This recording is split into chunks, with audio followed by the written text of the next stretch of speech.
¿Qué tal? Muy buenos días, mi nombre es Claudia Flores Gutiérrez, soy psicóloga organizacional y ocupacional. Bueno, es una de las varias sesiones que nosotros estamos realizando para la Municipalidad de Yarabamba en este programa de sensibilización de clima laboral. El día de hoy, antes que cierre el año, quiero saludar a todos los trabajadores y colaboradores de la Municipalidad de Yarabamba en sus diferentes modalidades de contrato, deseándoles un exitoso año 2023, esperando con mucha gratitud que todos sus sueños, que todos sus deseos y anhelos puedan ser concretados en este 2023, y para eso necesitamos seguir trabajando de la mano con la misión y la visión de la organización. El día de hoy voy a hacerles una pequeña pastillita acerca de la resolución de los conflictos, que es también uno de los temas que son bastante tocados en las organizaciones públicas y privadas, ya que este tema viene a tallar un poco en contraste de la falta o la buena comunicación que se puede tener dentro de las relaciones sociales interlaborales en nuestros grupos de trabajo, ¿no? ¿Qué es la resolución de conflictos, no? El conflicto, para poder tenerlo de una manera mucho más definida, más clara, es un desacuerdo entre dos o más partes en donde la comunicación y el entendimiento se dificultan o se deterioran. Hay que entender que pudieran haber discusiones y diferencias y peleas, ¿no? Entonces, nosotros lo que podemos hacer es tomar conciencia y no llegar hasta el punto de la pelea, ¿no? Las diferencias siempre las van a haber, pero el conflicto también nace de una determinada situación donde las personas o los grupos llegan a un punto donde no pueden llegar a estar de acuerdo, ¿no? Eso no significa que sean malas personas, no los califica como personas que a veces decimos que son contreras, que no les gusta trabajar, que no son proactivas, sino que también habría que analizar en base a qué son esas diferencias y la relación que podrían tener entre nosotros. Entonces podemos llegar a creer que si una parte no cumple con sus intereses, la otra saldría perdiendo. Bueno, en el ámbito laboral, sí pudiera tener un indicador bastante significativo el hecho de no estar de acuerdo en algo que concretice en un objetivo general y que podamos lograr una meta, ¿no? Entonces, la idea es que podamos tomar lo difícil, llegar a una solución satisfactoria y donde todos podamos quedar satisfechos. A veces no se puede, ¿no? Creo que una de las herramientas que utilizamos los psicólogos es trabajar con la inteligencia emocional, la inteligencia comunicacional, o en todo caso, parte de la inteligencia comunicacional está basada en la gestión de nuestras emociones, que va a tomar dos pautas importantes, que es la toma de decisión, la resolución de conflictos y el manejo de emociones. El manejo de emociones, que puede ser una pauta principal para tomar en cuenta en este 2023 como una guía de cómo gestionar la inteligencia emocional a través de los conflictos, a través del aprendizaje basado en proyectos, a través del estudio, que tiene que ver mucho la adquisición de conocimientos para poder tener la mente abierta, porque también la apertura, que es una competencia que se transversal, que tiene que ser entrenada claramente para poder lidiar con diferentes situaciones que se nos presentan en el día a día, ¿no? Hace que nosotros podamos sentirnos satisfechos, el hecho de poder ya tener un poco de apertura frente a las nuevas políticas, frente, por ejemplo, a nuevos enfoques de resolver conflictos o problemas, frente a actividades que tenemos que ser anuales, como por ejemplo declaraciones, auditorías, etcétera, ¿no? Entonces, el conflicto, pues nosotros lo vamos a evaluar. Yo digo, bienvenidos al conflicto para poder lidiar y que se presente de una forma óptima, positiva, para que de tal forma yo pueda transformar ese, esa situación. Vamos a cambiar un poco el esquema, un poco en nuestro cerebro que tenemos el hecho de lidiar con los problemas, ¿no? El hecho de decir ya problemas implica que hay una barrera para poder resolverlo. Y no necesariamente es así, sino la manera como nosotros lo vamos a percibir. Entonces, ese problema le vamos a cambiar la palabra de situación, porque es una situación convergente que puede presentarse y puede presentarse a cualquier integrante de la organización en diferente complejidad. Ahora, en la forma como nosotros recepcionemos esa información tiene mucho que tallar por la manera interna de cómo recibimos esa información, o sea, cómo internalizamos esa información y que yo inmediatamente, mi organismo, mi cuerpo, hacen dueña de esa información y yo empiezo a somatizar o empiezo a transformar mi organismo de tal manera que o puedo actuar a la defensiva o puedo actuar de forma resiliente o voy a intentar relacionarme con esa situación pensando de forma racional y diciendo, bueno, esta situación que se está presentando, este conflicto, pues no es bueno ni malo en sí, ¿no? No es una lucha entre el bien y el mal, ¿no? Los resultados del conflicto son los que pueden ser beneficiosos o perjudiciales para las personas que estamos involucradas. Entonces tenemos que actuar con mucha inteligencia para que no nos afecten y no nos hagan sentir que no somos importantes, que no podemos resolver conflictos, que necesitamos de otras personas para poder resolverlo. Y eso está totalmente desfasado de este contexto porque sí podemos resolver las situaciones convergentes que se pueden presentar y eso va a depender de la manera como se afronta y se solucione cada situación. Por eso es que nosotros medimos el nivel de afrontamiento a los problemas con la resiliencia, por una parte, manejando y gestionando el estrés, por otra parte, porque sí lo vemos en salud ocupacional desde esta perspectiva, ¿no? Entonces, esto sí es importante poderlo recalcar, ¿no? Ahora, la buena solución es aquella que va a la raíz, ¿no? Llega a la causa del conflicto, restablece el entendimiento y produce resultados satisfactorios para cada una de las partes. ¿Qué se tiene que hacer a nivel emocional? Pues tener mucha paciencia porque podemos ser personas muy resolutivas en el campo laboral, pero en el campo familiar, por ejemplo, personal, social, solemos hacernos un mundo, ¿no? Entonces, esa misma temática de resolverlo de forma práctica, objetiva, sin personalizarlo, esa es la mejor forma de poder gestionar los conflictos. Los conflictos se profundizan porque están asociados a emociones fuertes. Por supuesto, los jefes, directivos, coordinadoras, responsables, y aún así el personal en general tiene una gama distinta de poder explorar y exponer sus emociones y va a definir ciertas situaciones con énfasis que puede ser enojo, ira, cólera, etcétera. Yo le diría que podemos transformar todo esto en una energía, porque una persona enérgica no es una persona neurótica, pero sí puede estar asociado también a esto, esta crisis, ¿no?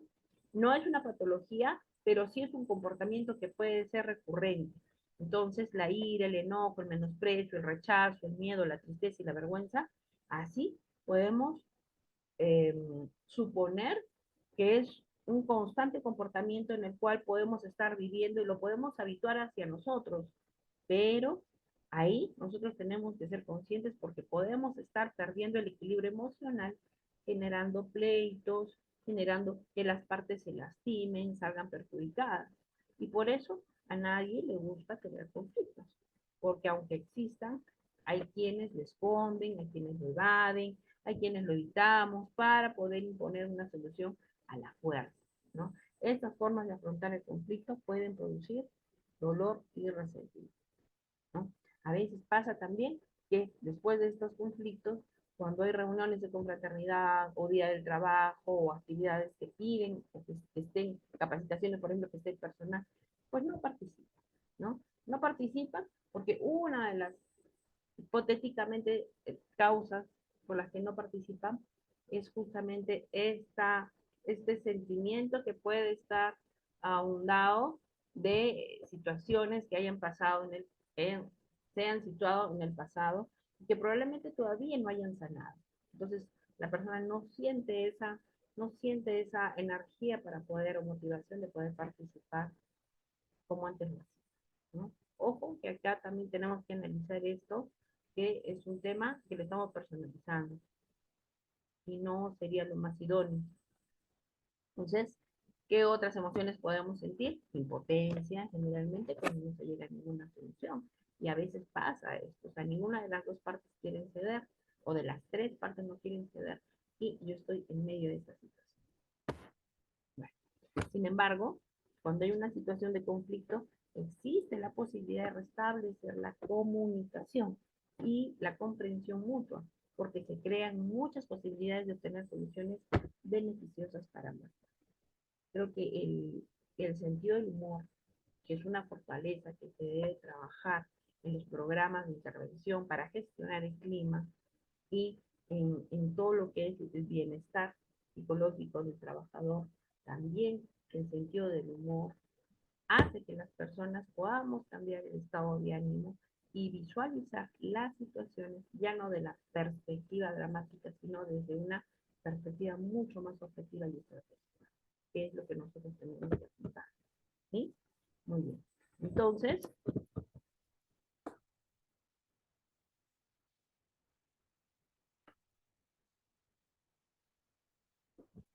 entonces, es positivo que definitivamente existan diferentes puntos de vista. ¿No? No podemos pensar todos igual, no podemos pretender pensar igual sobre el análisis de una situación que debe ser.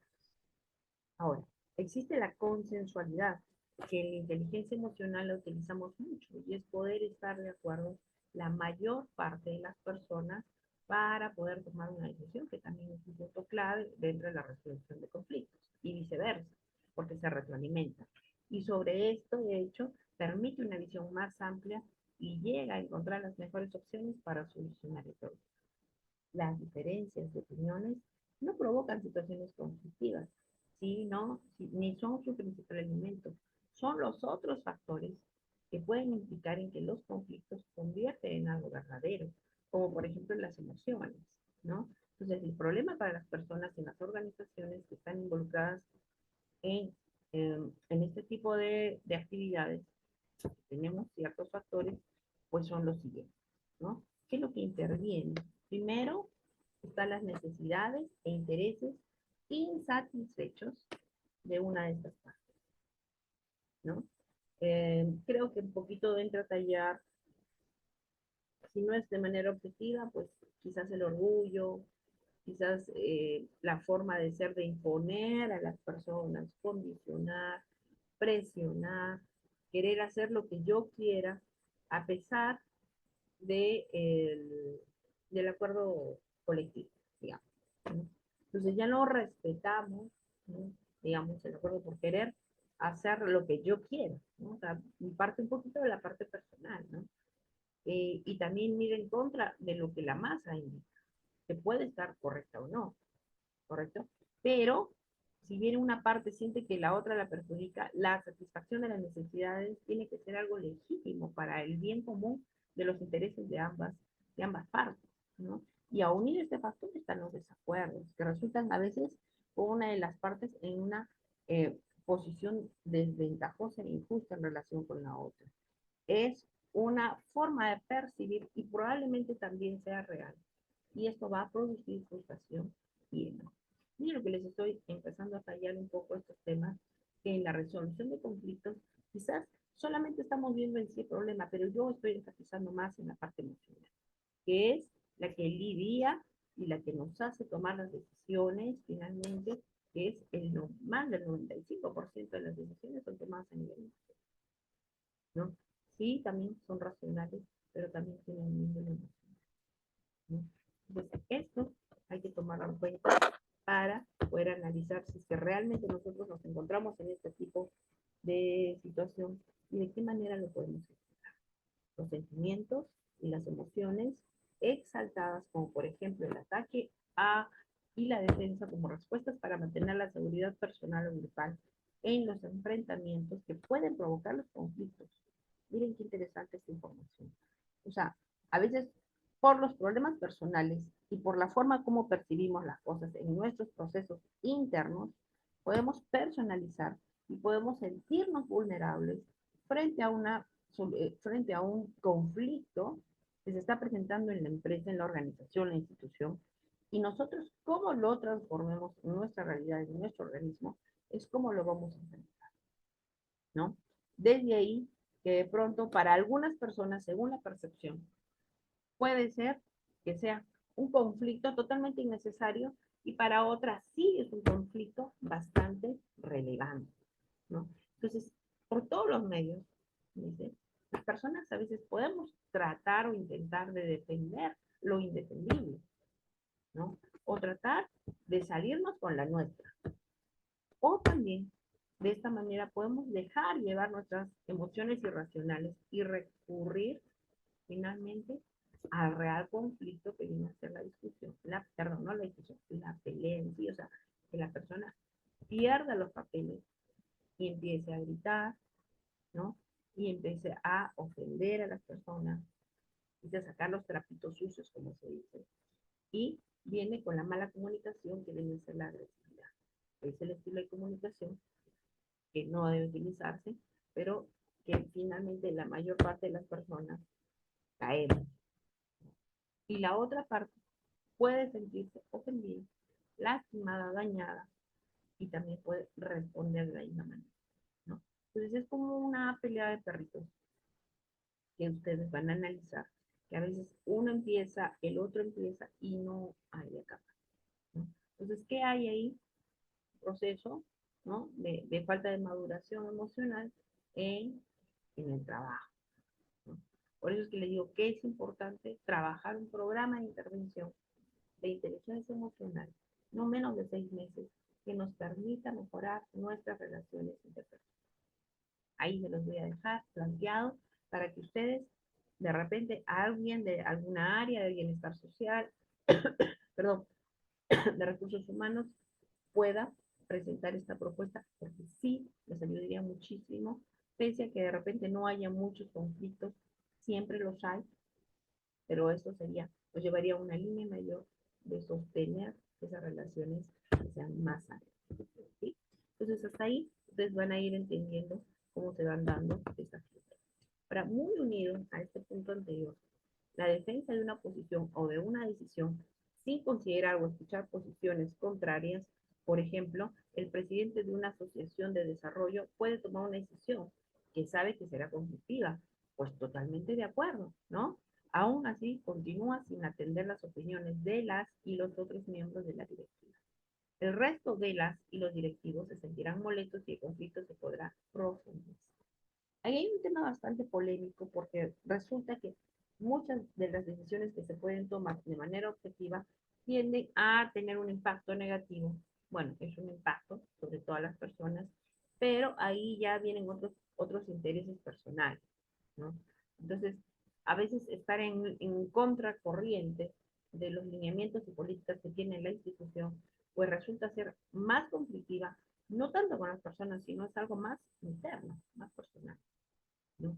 Y eso viene a tallar mucho de cómo nosotros tenemos la apertura para aceptar y recibir y recepcionar la información, buena o no, dependiendo, porque no tengo de otra que alinearme muchas veces a las políticas de la organización. Y esto, muchas veces, la persona va a sentir que no encaja dentro de estas políticas, ¿no? Entonces, ahí ustedes tienen que analizar si realmente se sienten comprometidos, porque ahí viene también otra pauta del compromiso que puedan ustedes adquirir a través del trabajo, del desempeño, de la participación, de la responsabilidad y otros valores éticos que hacen que yo pueda sentirme identificado con la organización. O simplemente un cumplimiento laboral porque me siento ofendido y rechazado y definitivamente yo no tendría por qué participar de esto, ¿no? Creo que no viene por ahí el tema.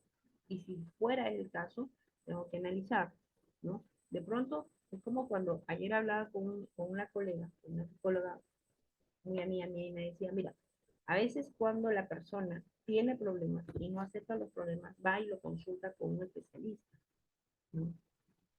Y el especialista le da una información, pero si ella no está conforme con esa información, pues tiene todo el derecho de volver a asistir a otro especialista y poder recibir la información que le pueda dar esa persona.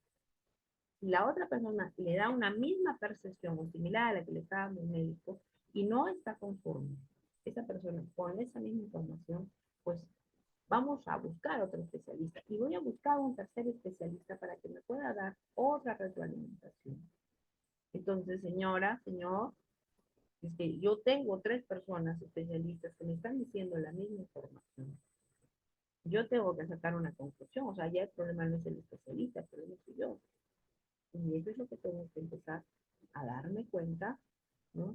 De que parte de esta resolución de conflicto la manejo mucho a nivel de pensamiento, que muchas de las cosas también no pasan. Y sí, hay unas cosas que realmente sí pasan, y realmente hay un conflicto, y realmente hay personas tóxicas.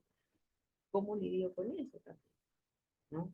Entonces, creo que la persona necesita reconocer desde qué punto va a hacer esto objetivo. ¿Ya? Entonces, esta pauta, el punto número 4 dice, siempre en un conflicto van a existir relaciones de poder. Totalmente de acuerdo.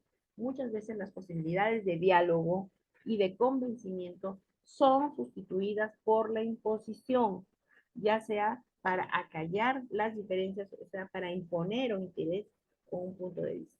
Si una de las partes tiene todo el poder y la otra ninguno, la parte poderosa podrá imponer su posición y la parte particular podrá, o en todo caso, resolver el problema. Este es un tema que también tiene que lidiar con mis intereses dentro de la organización. Y definitivamente creo que es parte de un desarrollo y un aprendizaje el poder lidiar con los conflictos que nos van a ayudar, de cierta manera, a que podamos sacar lo mejor de nosotros también y poder luchar, porque también es una lucha interna, es una lucha externa, que saca lo mejor de nosotros, porque eso es lo que hace, por ejemplo, el estrés. Eso es lo que hace la resiliencia. Sacar lo mejor de nosotros y salir a la batalla para poder lidiar. Y en ese caso también uno lucha consigo mismo, con tus pensamientos, con tus creencias, con tus dogmas, con la manera que tú percibes la situación laboral y decides tú que a pesar de todos los conflictos y de pronto algún concepto también de injusticia que puede ir a la par por ahí, cómo es que tú puedas lidiar y enfrentar ese conflicto donde tú no te sientas perjudicado, donde tú estás dando lo mejor de lo mejor y cuando tú estás haciendo tu trabajo. Esto es algo muy importante que ustedes deben tomarlo en cuenta, ¿ya? Entonces, las condiciones para la solución de conflictos constructiva puede dar en diferentes pautas. La primera es reconocer el conflicto y declarar que existe ese conflicto y no debe taparse, ¿no? Y lo que hacemos es evitarlo, no enfrentarlo. O sea, damos la cara para otro lado, pero no lo enfrentamos. Generalmente se da por el miedo al dolor, miedo a que te despidan, miedo a las consecuencias de enfrentarlo, miedo de que esa persona se agarre contigo, miedo a, bueno, diferentes situaciones. Entonces, ¿qué hacemos? Lo minimizamos, ¿no? También lo negamos, ¿no? De repente también la percepción de algunos es que sí hay conflicto y para otros no, entonces como es ambivalente, pues no se siente realmente la fuerza para poder unirse y poder resolverlo, que eso es la idea, ¿no? Pues la intención es beneficiar a todas las partes, aunque pareciera que solamente hay una parte beneficiada, ¿no? Por ejemplo, un trabajador recibe un salario injusto, puede estar evitando un conflicto por su patrono por miedo a que lo despida, por ejemplo. El tema, por ejemplo, que a veces puede existir, es el tema de la homologación, por ejemplo, de los salarios o remuneraciones, el tema de los tipos de contrataciones, contratado, nombrado, entonces hay como un desequilibrio ahí, que también, aunque ustedes no lo crean, ese desequilibrio más lo veo yo más en la parte emocional, que también, claro, en la parte remunerativa, ¿no? Pero ¿por qué en la parte emocional? Porque se ve la actitud de las personas frente a la postura o al poder que pudieran asumir o tener, ¿no? Y las creencias que bajo ese cargo también están, ¿no? Y también la manera como perciben sus relaciones laborales esas personas.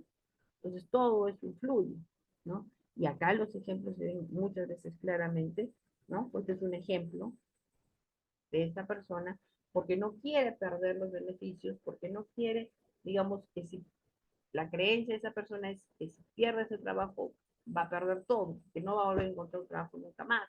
Por eso a veces muchas de las personas se quedan en los trabajos porque aguantan también, dicen, me quedo por mis hijos, estoy pagando un terreno, estoy también con deudas, no puedo retirarme, tengo que aguantar, ¿no? Entonces, por eso la persona también es infeliz en el trabajo, porque está sujeta, sometida a hacer algo que no le gusta o en un ambiente que no le gusta y está totalmente insatisfecho y totalmente dispersos, pues, ¿no? Entonces, eso también más adelante podríamos hablar acerca de lo que es la felicidad organizacional, de cómo construir esa felicidad A pesar de las políticas organizacionales, a pesar de las políticas de salud, esto nos ayuda también a poder trabajar e internalizar nosotros mismos. Tenemos que generar ese cambio. ¿Sí? Muy bien. Y esto yo lo había comentado. La segunda condición es la voluntad de las partes. Interesante. Yo creo que para todas las cosas que tenemos nosotros que cumplir, necesitamos tener esta voluntad que a nosotros, muchos de nosotros nos va a costar, definitivamente nos cuesta, otros nos sentimos motivados por otras personas y eso es mis seres de luz también que vienen, mis compañeros que vienen, me jalan, me ayudan, hay que hacer esto, vamos a resolverlo, no te preocupes, no hagas caso, vamos a hacer esto, cumplamos ya para estar libres, ¿no? Entonces un poquito viene por ese lado, ¿no? Que pueda resolver. Otro también es el compromiso que tengo con mi trabajo, ¿no? Claro, es un conflicto, es un proverbio que dice que uno si no quiere, dos no puede. Si uno no quiere, dos no puede. Entonces hay que ayudar, ¿no? Ahí está el compañerismo, la solidaridad, ¿no? Que jalarnos entre pares para poder ayudarnos pues, jóvenes trabajadores. Esa es una estrategia muy, muy, muy buena. Funciona en la familia, funciona en los grupos sociales, funciona en el colegio, funciona en el trabajo. La, el apoyo redes, el apoyo social, decimos, para poder medir el riesgo que tienen las personas, por ejemplo, para el estrés. Si no se apoyan mutuamente, va a seguir generando una carga adicional que va a llegar hasta tener enfermedad. ¿Ya? El tercer punto está relacionado con el empoderamiento de las partes. Es interesante, ¿no? Sobre todo si hay una desigualdad en el poder de cada uno. Por eso es importante reconocer y saber cuáles son nuestros derechos, cuáles son nuestros deberes, ¿no? Porque podemos estar tentados a una solución mucho más fácil. Acá dice un ejemplo, si unos jóvenes tienen conflictos porque juegan en la calle y la Junta Comunal pone a la policía en su contra, pues ellos podrían negociar con la Junta diciendo que son 20 jóvenes y que pueden movilizarse más. Y que si no se busca una solución para atender su derecho a la recreación, irán a la próxima asamblea. Mira qué interesante. No votarán por esta junta directiva y elegirán a sus oponentes que sí los apoyan, ¿no? Entonces, hay que buscar, informar y seguir fomentando líderes. Los programas de intervención que nos hablaban en sesiones anteriores para poder gestionar las emociones. Sí, claro, dos componentes importantes, liderazgo e inteligencia emocional. Se fusionan para poder trabajar programas de intervención, programas sociales para jóvenes, por ejemplo, que gestione la municipalidad, que gestione el gobierno regional, que gestionen empresas para formar líderes. Es lo que más necesitamos en el Perú. Ustedes lo saben. ¿Sí? Muy bien. Entonces, hasta hoy ya voy a cerrar la ponencia, que es lo más importante. Nos está quedando un temita nada más, que es el de proyecto de vida. Y con eso estaríamos terminando toda esta parte de sensibilización de clima. Me despido de ustedes hasta una nueva ocasión. Que tengan un feliz año 2023. Nos estamos viendo próximamente. Gracias. Hasta luego.